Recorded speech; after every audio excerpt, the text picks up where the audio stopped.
Bonjour les amis, bienvenue à Laval. On est sur la rue Laurier où se trouve l'église Mon Pasteur de Laval. Et je suis heureux de vous accueillir chez moi. Aujourd'hui, nous allons écouter une parole de Jérémie.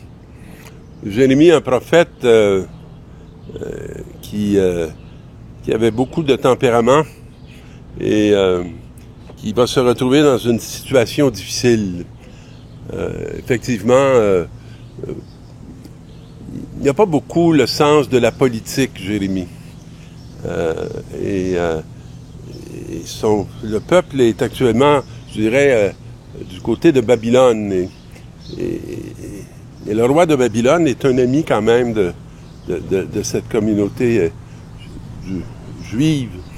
Mais lui, il s'est permis de faire des commentaires dans le temple où il reprochait le caractère plutôt belliqueux de ce peuple qui se défendait, qui voulait imposer sa culture et sa façon d'être. Et là, le texte commence en disant « Moi, Jérémie, j'entends les calomnies de la foule. » C'est la réaction à ses attitudes, à ses comportements. « Dénoncez-le, allons le dénoncer.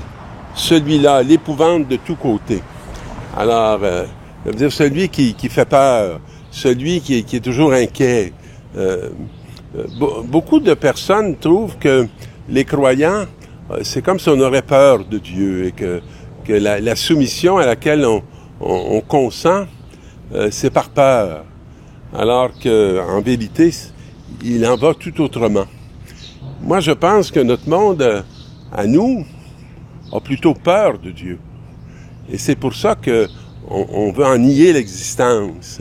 On veut pas qu'il vienne déranger nos plans, qu'il vienne s'insérer dans notre liberté. Alors, on choisit une drôle de liberté, celle d'être esclave. Et alors, tous mes amis gâtent mes faux pas et disent, peut-être se laissera-t-il séduire. Puis, je trouve ça intéressant dans le sens que je me dis, quand j'étais plus jeune, on était très attentif à la vertu des personnes. Aujourd'hui, on souhaite que celles qui ont des vertus puissent faire des faux pas pour qu'on se sente moins coupable et qu'on se sente plus dans la réalité. Alors nous réussirons et nous prendrons sur lui notre revanche. Jérémie a des amis à la cour. Il est bien vu, il est aimé aussi. Hein? Mais il fera pas appel à ses amis. Mais le chef ou le responsable de l'ordre à la synagogue, il va le faire arrêter. Et il va lui faire donner 40 coups de bastonnade. Puis, à un moment donné, il va le mettre sur la place publique dans une situation plutôt inconfortable, puis il va le jeter en prison. Mais Jérémie ne se défend pas, c'est-à-dire attend la justice de Dieu.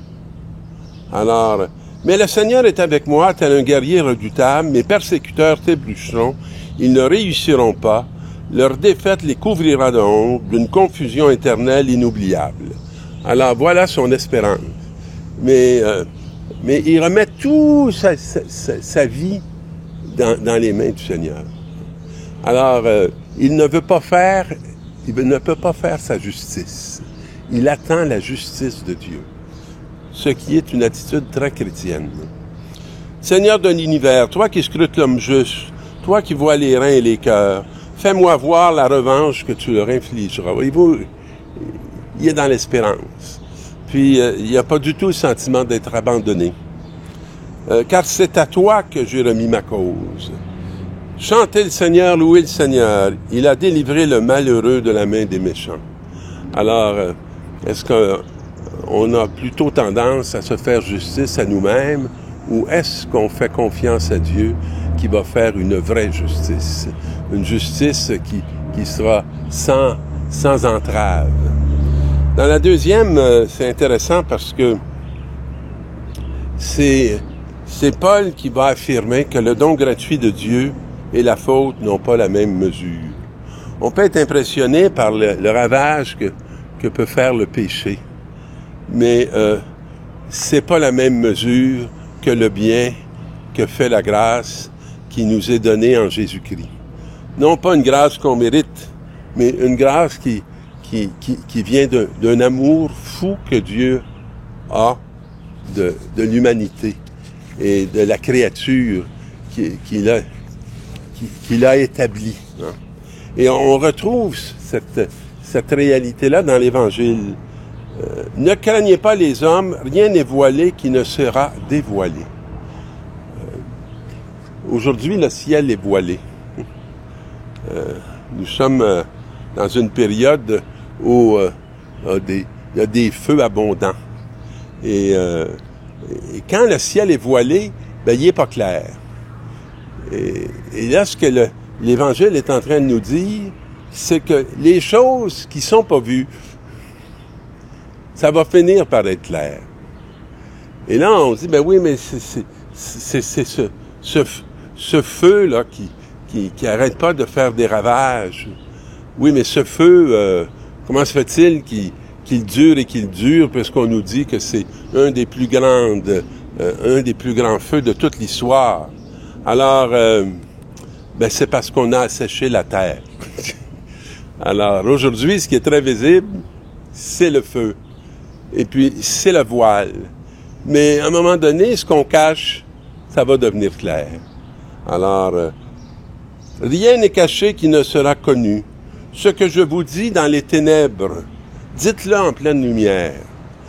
Et je me dis, ceux qui sont vraiment en lien direct avec ce feu, qu'est-ce qu'ils entendent dans les ténèbres de leur vie présentement? Est-ce qu'il y en a qui saisissent des choses que Dieu leur dit? Hein? Et ce que vous entendez au creux de l'oreille, proclamez-le sur les toits. Alors, c'est un évangile qui nous invite à ne pas être muets. Et à ne pas nous enfermer dans le mutisme, mais à être capable de proclamer à temps et à contre-temps et à voix haute, hein, la parole de Dieu. Pas une parole écrite d'abord dans un livre, mais une parole qui jaillit du fond de nos cœurs. Ne craignez pas ceux qui tuent le corps sans pouvoir tuer l'âme.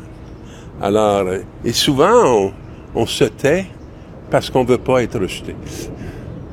On se tait parce qu'on veut pas subir la persécution. On veut être tranquille. Alors, craignez plutôt celui qui peut faire périr dans la géhenne l'âme aussi bien que le corps. Alors, il y a une question de vie à être capable de s'affirmer. Parce que se taire, c'est disparaître. S'affirmer dans la vérité de notre vie, c'est apparaître.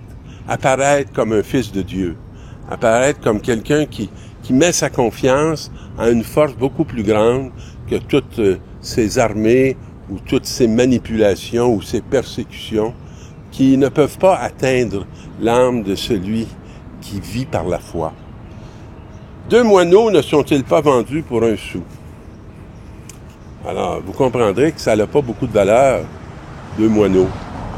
Mais pas un seul ne tombe à terre sans que votre Père le veuille. C'est-à-dire que même par rapport aux moineaux, il est attentif. On a une belle expression en français, hein, où on va dire parfois « c'est un joli moineau ». Hein, ça veut dire que tout n'est pas parfait dans sa vie, hein, qu'il a des comportements un peu sur lesquels on peut s'interroger. Mais même ceux-là, le Seigneur est attentif. Hein. Il a le souci, il en prend soin. Alors, c'est bon d'entendre. Or, pas un seul sans que votre Père le veuille. Quant à vous, même les cheveux de votre tête sont tous comptés. Alors, imaginez-vous, ça veut dire qu'il n'y en a pas un qui va échapper à sa vigilance. C'est ce Seigneur qui nous aime. Alors, soyez donc sans crainte. Vous valez bien plus que les moineaux. Pensez que le Seigneur nous oublie parce qu'on a des tribulations dans notre vie ou que les réalités ne sont pas faciles, c'est avoir une mauvaise connaissance de Dieu. Alors, quiconque se déclarera pour moi devant les hommes, je me déclarerai pour lui devant mon Père qui est aux cieux. Ayons pas peur de prendre parti pour Jésus-Christ, parce qu'il prend parti pour nous et il nous délivre du mal, parce qu'il veut notre vie, le salut et la vie éternelle pour chacun de nous. Alors, bonne semaine, mes amis.